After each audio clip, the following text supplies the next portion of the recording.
Welcome to another episode of What's the Hype podcast. The building. And an interception, and you're not down by 10 anymore. Andre Howe, his second interception. To get you the information that you need when you start your own business and do your own thing. And I felt like it gave me a good perspective. I was not the first person to go through what I went through.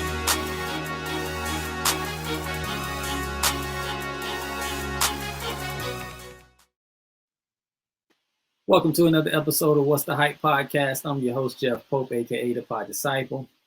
I'm the co-host, Andre Howe. And we're excited to be bringing to you again a stellar guest.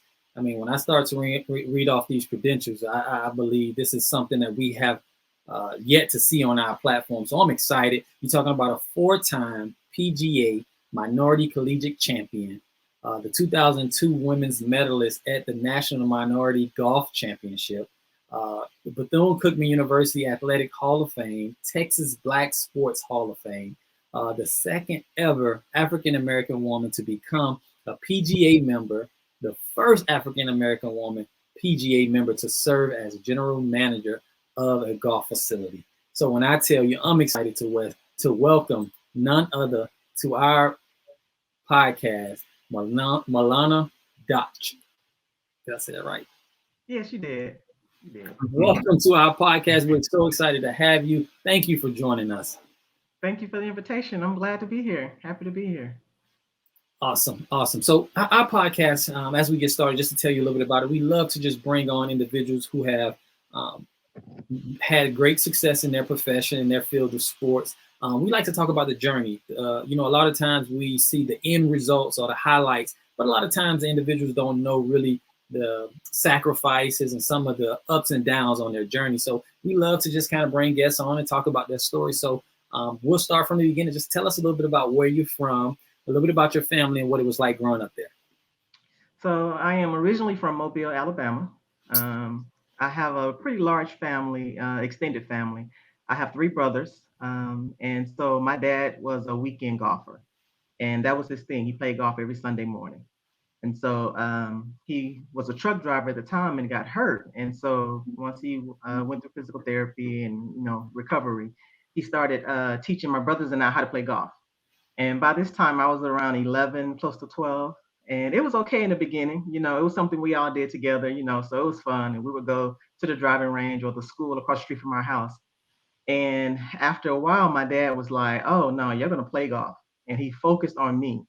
So my brothers got to play football and baseball. They did the other sports. And he was determined that I was going to play golf. And so it went from being fun to, no, I don't like this. I don't want to play golf. I don't want to do this. And it's funny when he tells the stories because he's like, oh, she hit my 3-wood. And I just knew, oh, you're going to be a golfer. And I don't remember that at all. But he was determined. It went from just going to hit balls maybe once a week or something like that to every day. So after he got hurt on his job, he couldn't work anymore. And so his focus turned on directly to us. And so he would pick us up at the school and we would go to the golf course every day after school. Saturday morning, we would have to go to the golf course and hit balls before we can do anything else. Sunday after church, it turned into an everyday thing. And so by this time I'm 12, 13, and I was not, I had to do it. I had no choice, at the time I had no choice. And so I had to play.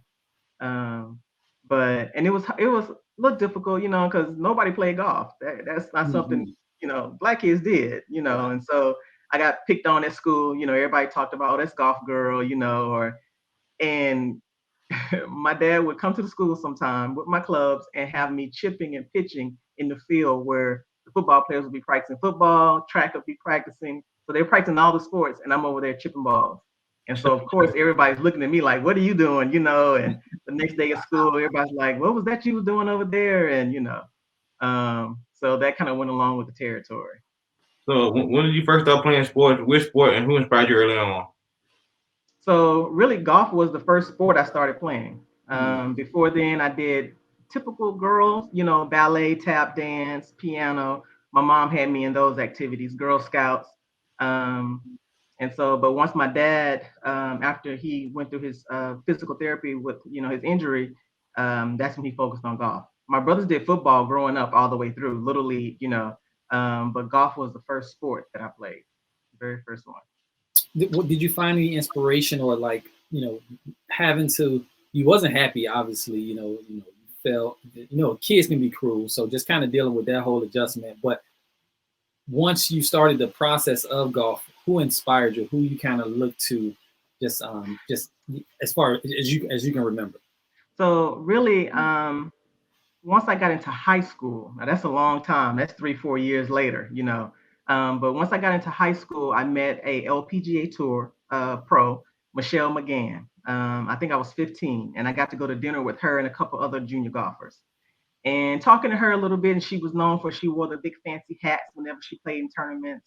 And that's when it kind of connected with me that I'm playing a sport that this lady's playing as a professional and making money. So she was the first woman professional that I met at that time, and connection still wasn't there, but where I was completely sold in. But it kind of opened my eyes a little bit to the sport. My dad made me watch videos. I had to watch the tournaments on TV growing up.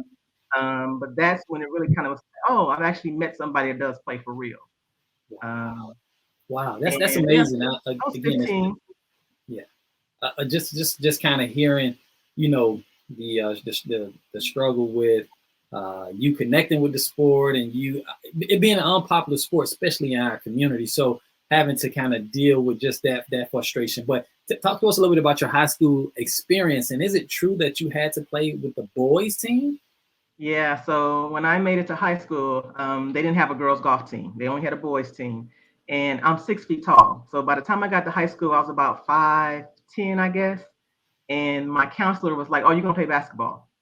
And I went home, my schedule, my dad was like, where is golf? And I was like, oh, they don't have a girls golf team. And I was so happy. I was like, oh, they don't have a girls golf team. I got to play basketball. And he was like, no, you are not playing basketball. So the next day he's at the school and he and the counselor get into it because she's saying I got to play basketball. They don't have girls golf. And he's like, she can play with the boys. I don't care. She's not playing basketball. And I could not play basketball. He would not let me play. And so I would go to practice with the boys every day. And they had to enter me into girls tournaments. So I would go to a tournament by myself because I was the only girl. And so he made them get a girls golf team. So my sophomore year, they found another girl that wanted to play. So it was just 2 of us. And by the time I got to my senior year, we had a full team. So he was determined. He was like, no, she's going to play golf, And so I had to practice with the boys because there was nobody else for me to practice with. So did the coach who was coaching the boys coach the girls too, or did your dad step in with that and just? Oh, he was there every day. But the coach, the coach did coach me as well. But yeah, my dad was there every day. Yeah. Well, you had the opportunity to be coached by Tiger Woods. Can you talk about that, about how that came about and the overall experience? Yeah, so that's very cool, and it's funny because I can remember that story, vividly. I was a part of the Leonard Jones Golf Foundation in Dallas, and he was a Black golf professional in Dallas that had 2 golf courses. And so he had started this foundation, and we had been in Dallas maybe a year. And my dad met him, and he knew Tiger's dad. So this is when Tiger was coming into golf. He's making a name for himself. He's playing. He had just won the Masters or played in the Masters. He had just come out. And so I was 15, and he put on a clinic. He put on a junior golf clinic, and it was about 20 kids that got to be a part of this clinic. And I was a part of it. And so they lined us up on the range. And he was out there and he was just going from child to child, just giving them like a little 15, 20-minute lesson. And you just standing there waiting your turn, for him to get down the line and get to you. And I was one of the older kids in the program at that time. It was only like maybe 4 or 5 older kids and the rest were small. And so he gets to me and I'm swinging and I hit a shot. And the first thing he says to me is, oh, you know how to hit the golf ball. And I was like, yeah, and he was like, okay. So he starts working with me, helping me with my release and extension in the swing. And everybody was just right there because I was one of the players that could actually hit. And so he was giving me a couple drills to do, giving me some pointers. I have tons of pictures. We took my, back in the day when we had the rolls, you had to go get the rolls of film. Yes. So we have rolls of films from that day. And then he put on the clinic afterwards and hit shots and did a demonstration. So it was pretty cool. So as I can imagine, a kid that is, again, a little reluctant about the sport, kind of just, father is kind of, pushing you towards this thing, to have the opportunity of one of the most iconic players, African-American players, iconic players, period, to be able to kind of work a little closely with. I can imagine that must have been exciting. And then I wanted to ask a little bit, just how, did you actually, some of the tips that he was sharing with you, did you actually start to, with those things you incorporated in your game? Yeah. So that was huge. You're in the moment and you kind of going with it, but afterwards you think about that. You're like, man, that was huge. That was major. I still remember he's telling me about shaking hands and my follow through, make sure I extend my arms when I hit the golf ball. Just little things like that I still remember, and the little tips that kind of help your game along the way. Wow. So when did you realize, throughout your high school career, when did you realize you can possibly play at the collegiate level? I won a tournament my junior year, a girls tournament, and that's when it kind of clicked or registered with me. I can do this, because I go to the tournament. I'm the only Black girl, and it's 60 or 80, however many girls in the tournament, and it's just me, literally. And nobody's talking to you. You don't have any friends, so you're kind of out there by yourself. And I won this tournament my junior year, and that's when it kind of hit me like, oh, I can do this. I'm good. I beat all of these girls, and so from that point on, I was kind of sold. And I won another tournament my senior year in high school. And so it just kind of was like, okay, yeah, now I want to play in college. I think I can make it on the tour. It just kind of gave me that boost I needed, that confidence in myself, really. And being comfortable with being around, being the only one, that's what I had to kind of still work on, really most of my career, but it started there, that's where it started. Well, talk about your recruiting process and why you decided to attend the great Bethune-Cookman University. So that was a last minute, final hour decision. So I had verbally committed to Texas Southern, and the coach had sent me, I came down to Houston for a visit. And then I was like, okay, yeah, I'll go here. I come to Houston. And the coach from Bethune reached out, and I did a visit in Daytona. And so I was like, oh, I kind of like it here too. And so even though I liked it, I still was committed to Texas Southern. And then the coach from Cookman called and was like, if you want to come to Florida, you need to send those papers that I sent you. You need to sign them and get them in the mail today. And I signed them and took them to the post office. Didn't even think twice about, I was like, yeah, I think I'm going to go to Florida. And I signed the papers and mailed them. So what was the deciding factor? Was it just that he just said, hey, sign the papers, or what? Or did you just feel a connection? Cookman had a winning team. Yeah. So they had won the minority championship the year before I got there. That was the first time they had won. I would be living in an apartment versus the dorm. So kind of things you just think about as a freshman, when you're going to college. Yes. The golf team lived in an apartment complex on the golf course. And so you literally will walk out your complex right into the practice area. And so I thought that was so cool. I was excited about an apartment. I was like, oh, they winning, and then the coach is calling and talking at this last minute, and I was like, okay, I'm going to Florida. Wow. And so that's a big jump from Dallas. I don't have any family in Florida. And so I was like, okay, I'm coming. As I can imagine. So talk about the biggest adjustment for you coming from, playing your high school and playing where you were playing to now, a winning program. What was the biggest adjustment for you? I would say realizing that the biggest adjustment was the commitment stepped up. Playing in high school is different, when you're on that level, but college level, that commitment to practice, to working in your game, to getting better was completely different, a lot more than what I was really used to. But that was fine. I jumped right on board with that. And then recognizing and understanding that everybody's there is just as good and better than you are, and you have to work. Seeing that and understanding that was pretty major, and understanding that scholarships can be taken and seeing that, yeah. So all of that was eye-opening, that I'm here for a reason, and I got to make sure I stay on my game to keep my scholarship, to travel, to play, to be a better player. So yeah, I went through all of that range of emotion my freshman year. Not to mention being far away from home. Yeah, I went home every break. I did. I went home every break. Cool. Well, talk about your individual and team success during your time at BCU. So at Cookman, my freshman year, it was more of an adjustment period, and then kind of started getting into. We did win the National Minority Championship each year. So we won it all 4 years I was there.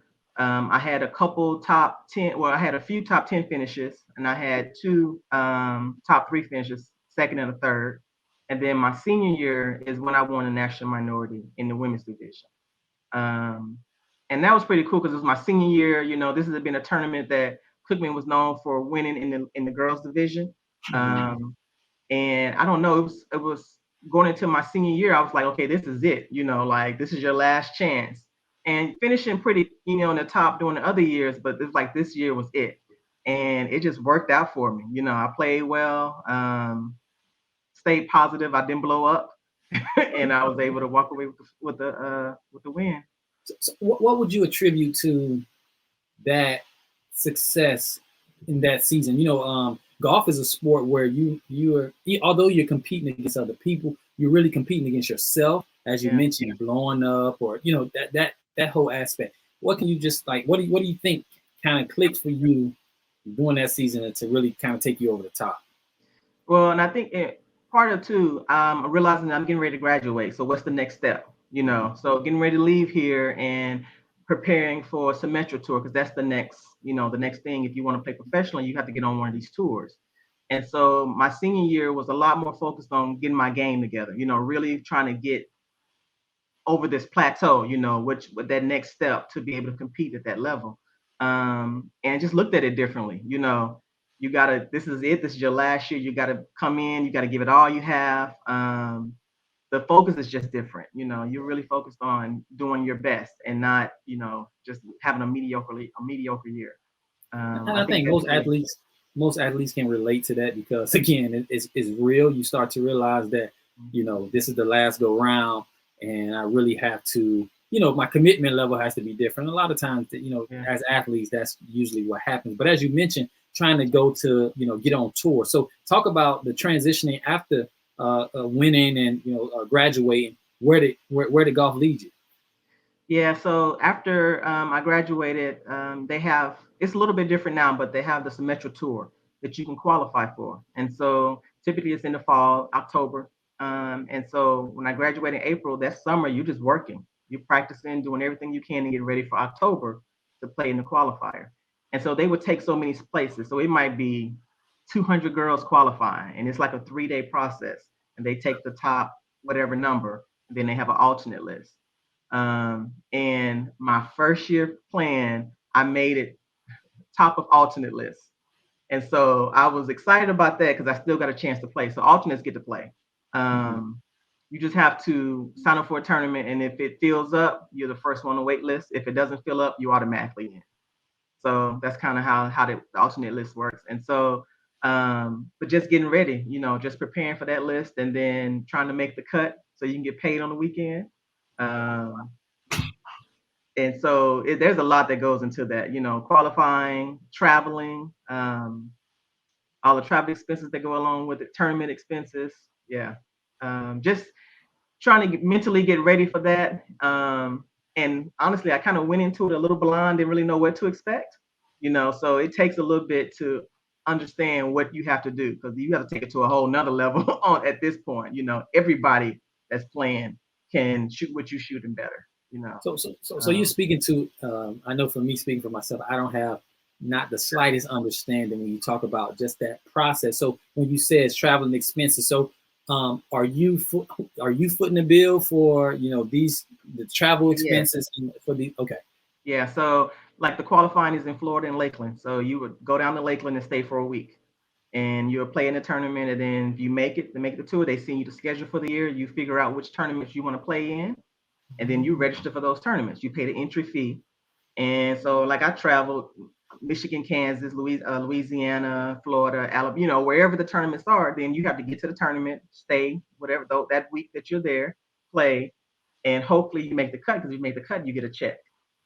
And so then if you don't, then you go back home, and you get ready for the next tournament, and you just do this all year. So you have a list of tournaments.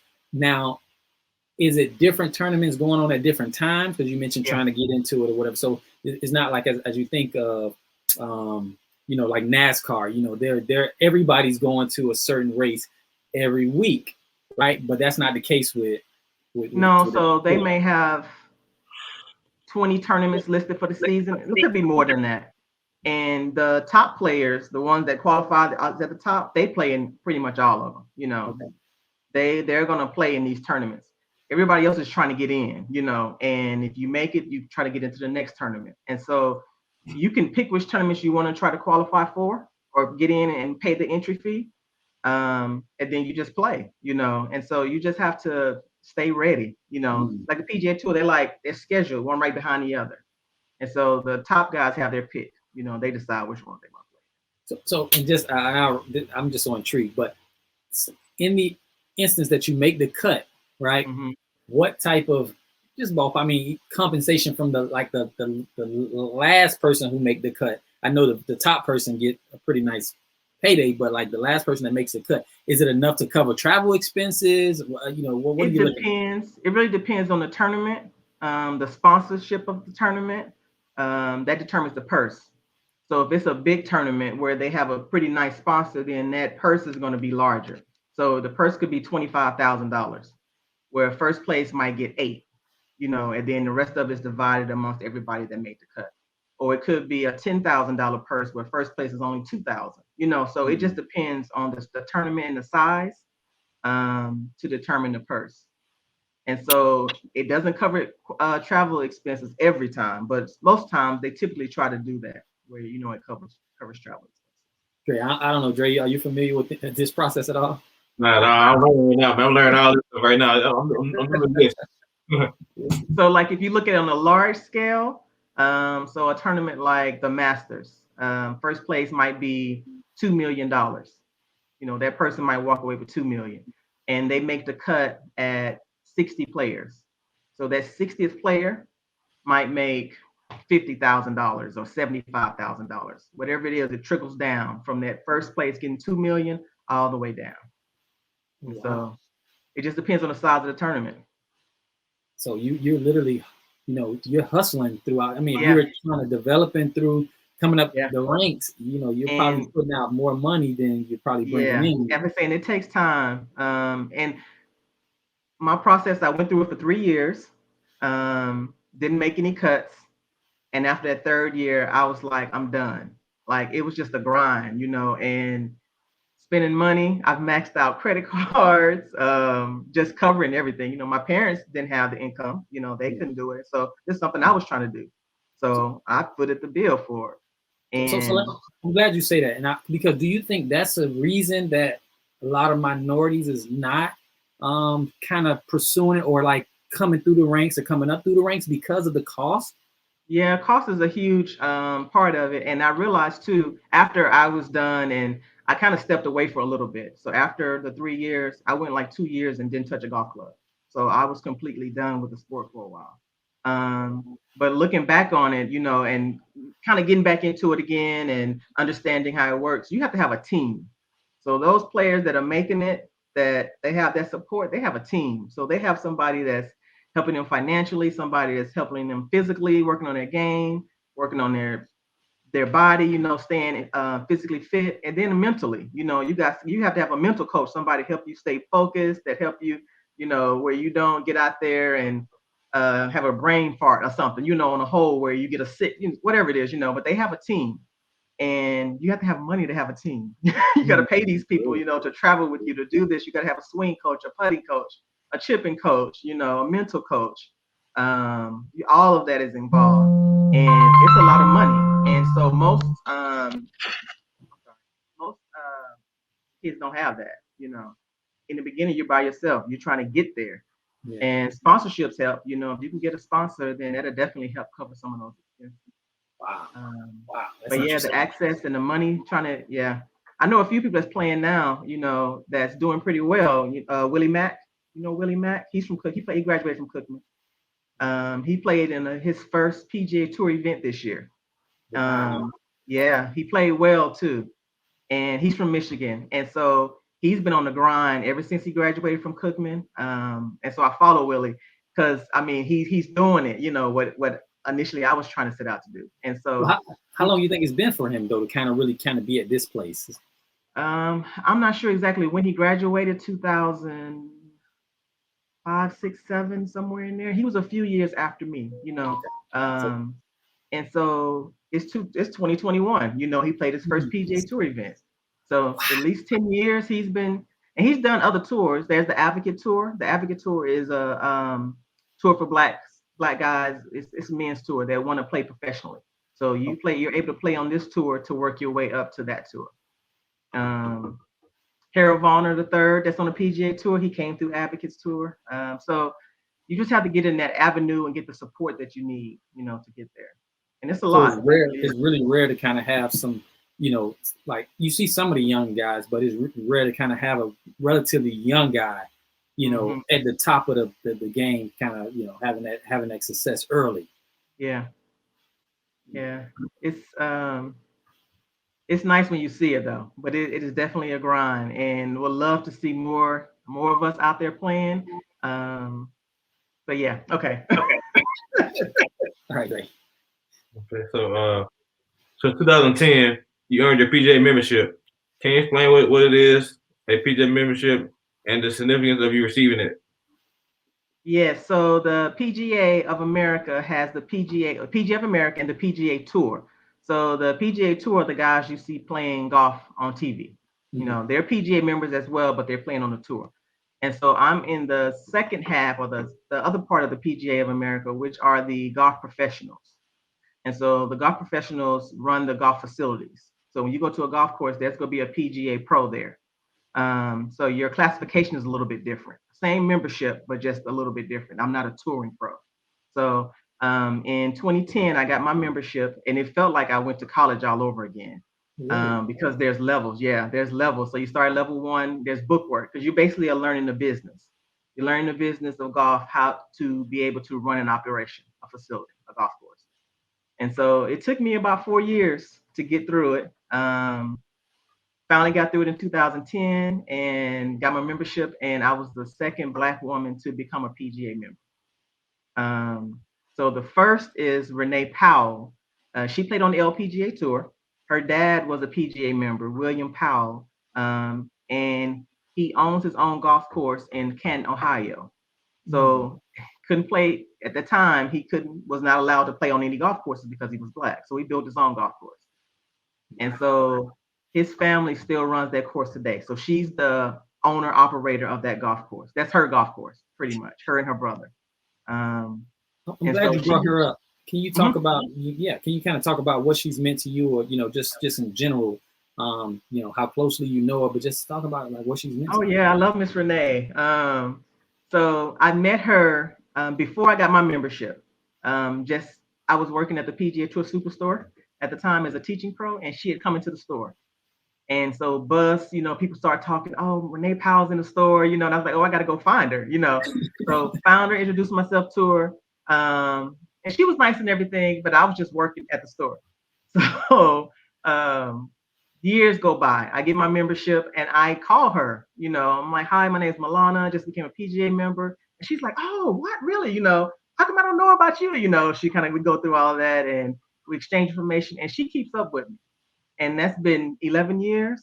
So we talk about once a month or so. We text, we're in group chats, we text back and forth all the time. She's very inspirational. She is doing a lot. I always tell her I want to be like you. I'm trying to get to where you are. She runs this facility in Ohio and does everything. She's traveling, girls golf programming. She was just the coach for the Junior Sohan Cup that just happened in Ohio. She was the coach versus Annika Swarnstad. So that was huge. The two of them were coaching the girls team. And so I know I'm kind of rambling around, but yeah, we're close. We have she's my mentor. She's one of my mentors. She keeps up with me, constantly questioning me, telling me, asking, what's next? What are you gonna do now? What's the plan? What's the plan for this quarter? Things like that. And so it's pretty cool. Pretty cool. So since you've been the second, right? Have there been anybody else since you've? Yeah, so there's 8 of us. Oh wow! So there's 8 total. Yeah, so we keep up. We keep up with each other. We try to see each other at different events that are going on throughout the year. Anything the PGA is hosting. And so there's 8 of us now. I think the latest, she just became a member this year, I think, and she's in California. Rena. And so, yeah, I mean, so Miss Renee got her membership in '97. I got my membership in 2010.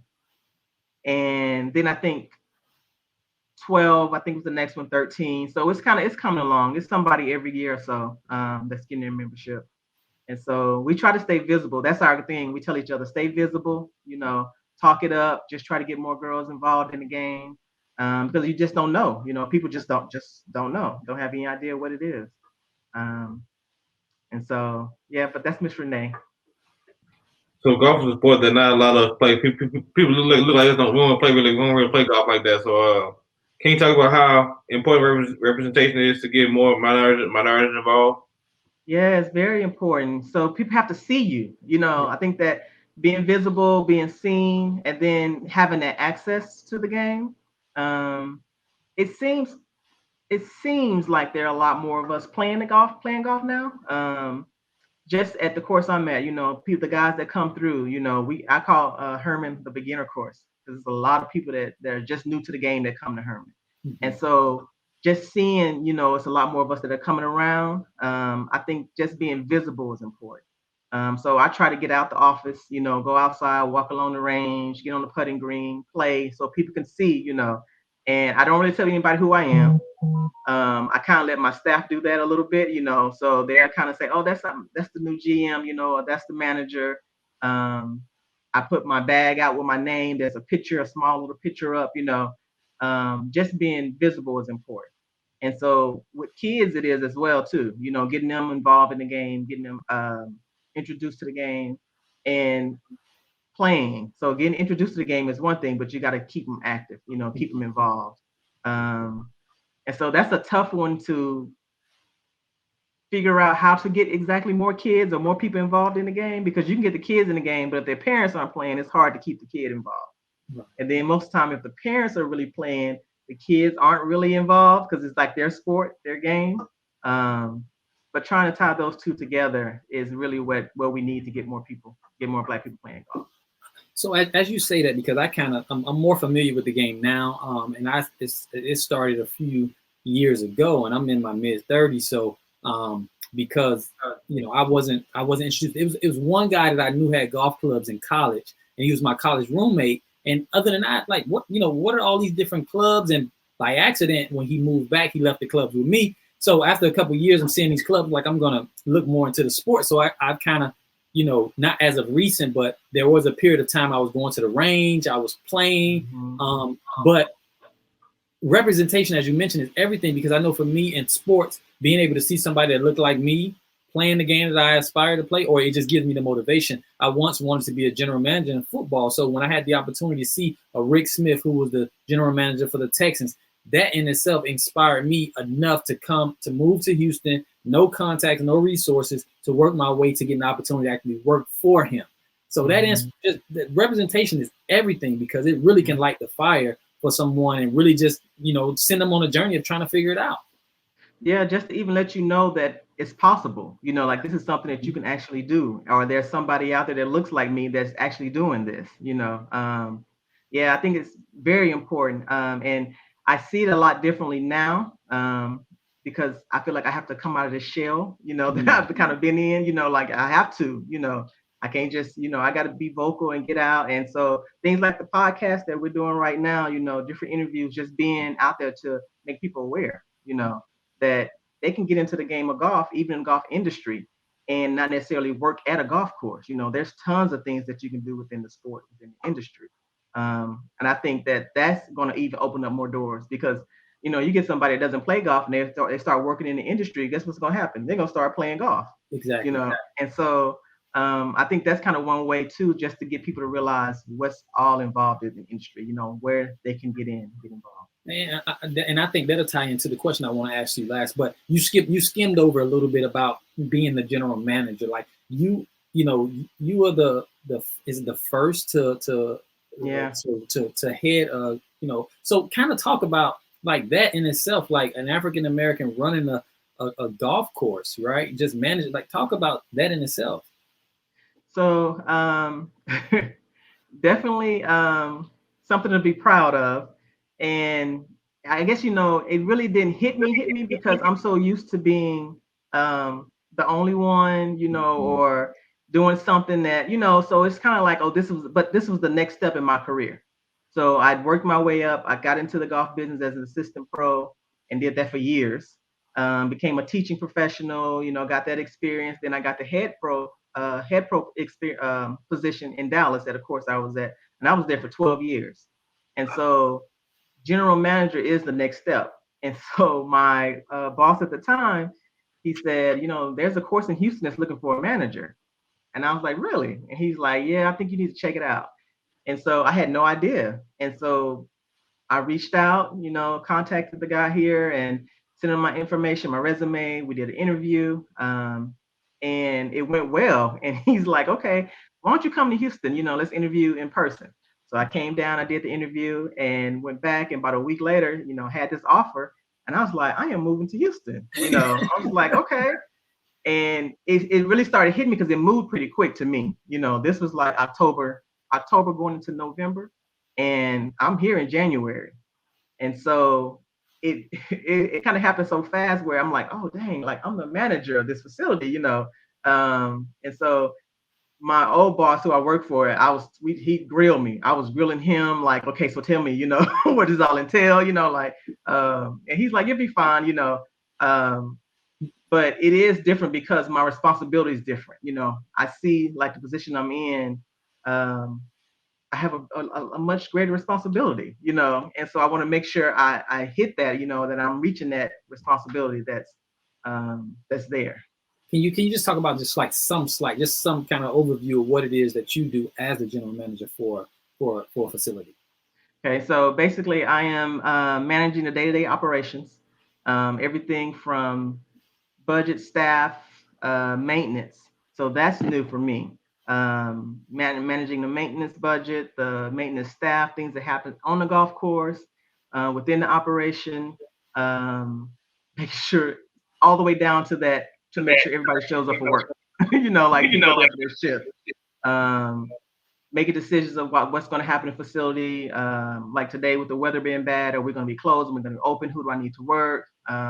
Watching budget numbers. Got to make sure I hit my budget every month. Hiring, firing, all of that, merchandise, meeting with people for events and tournaments. So just everything from opening the door to closing. Wow. And so I wanted to ask, because you said it moved really quickly, the process. Was there, you were at one place for 12 years. Was it not in your thought process to even try to be a general manager? And then when you started the process, was there ever a thought to be like, well, there was never anyone before me. Is it going to happen? So, and it's funny you asked me that question because at one time, yes, I was like, okay, I want my own golf course. I want to do this. I had all these plans. And then you kind of get, I shouldn't say you, but I did, kind of got stuck, comfortable, like, okay, I'm in a good position. I'm doing okay. I like where I am. And it had been at one point I was looking and then I kind of stopped. And then I kind of was looking again, then kind of stopped, so it's kind of going back and forward. And so, and it's funny because things happen when they're supposed to happen because it's kind of fell in my lap. Yeah. And I wasn't at a point exactly where I was looking because I had just bought a house in Dallas. So I was, yeah. And so I was at that point where I was okay, and I've learned to be open and not be so defined. I got to have this, this, and this.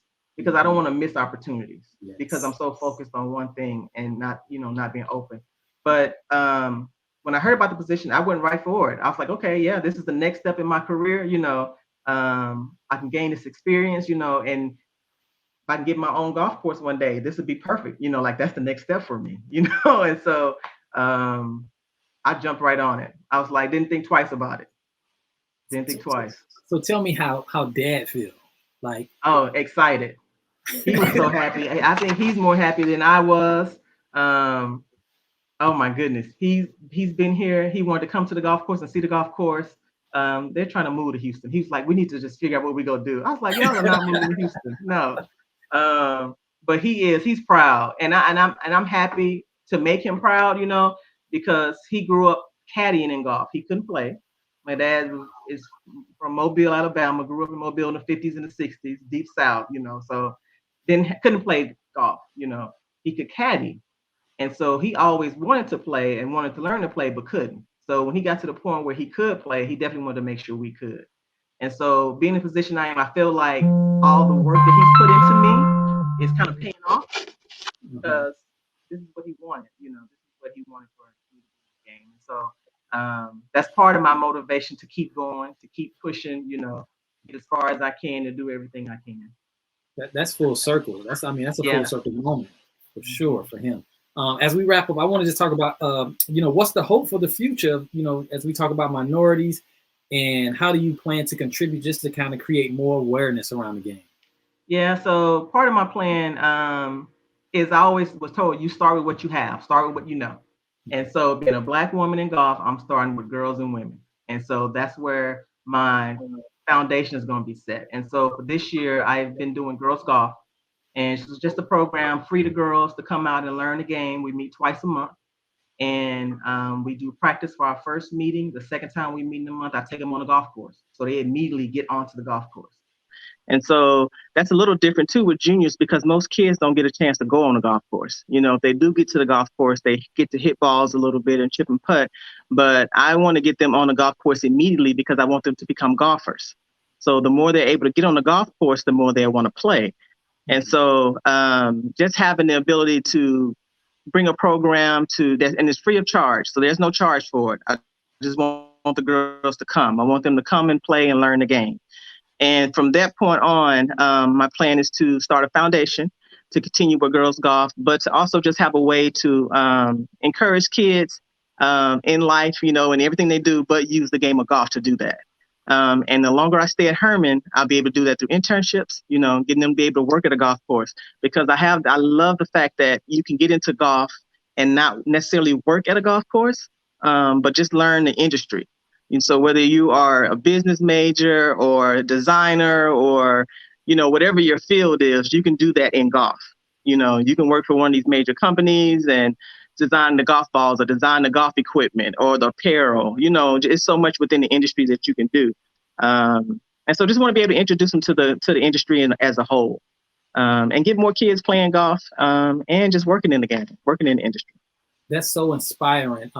Are you looking to kind of make like partnerships with, I mean, like, you know, you got TSU that's here in Houston and just like, you know, high schools, different ways. Are you looking to try to maybe create some type of partnerships? Yes. So I've talked to one of the high schools not too far from Hermann. And so we've been talking back and forth a little bit. So I'm hoping to next year be able to get some things going with them and the coach at TSU in Prairie View. And so the internship part is going to be huge because if I can get the kids to come and just work and be at the golf course, and they don't even have to play golf because I just need them in here. I just want to get them at the golf course to get them used to coming. I think that's going to be huge. And so that's kind of some of the plans I have for 2022. Hopefully I can make those connections and we can build those relationships and get that going.